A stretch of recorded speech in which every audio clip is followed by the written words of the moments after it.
होता हलाका रंग लगे बोगे ललका।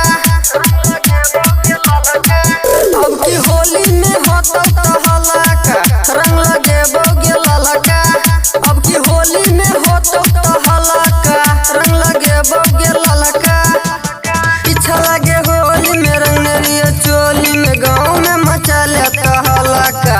अब की होली में होता हलाका रंग लगे बोगे ललका।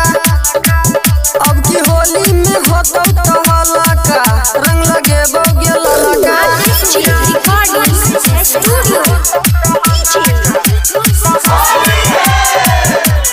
अहे तू अपना बाड़ी गे पहिन के ललका साड़ी गे। अहे तू अपना बाड़ी गे पहिन के ललका साड़ी गे। अब हमर मन लुभेतौ गे देखी के हटवा के लाली गे।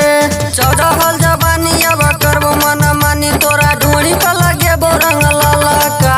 अब की होली में होता हलाका रंग लगे बोगे ललका।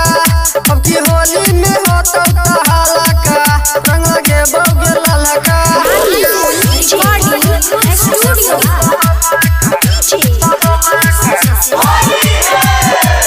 होली में देबो मजा पूरा गे रहे न देबो अधूरा गे। होली में मजा देबो पूरा गे रहे न देबो अधूरा गे। तोरे खातिर रंग घोर रखने छौ रोशन आमोद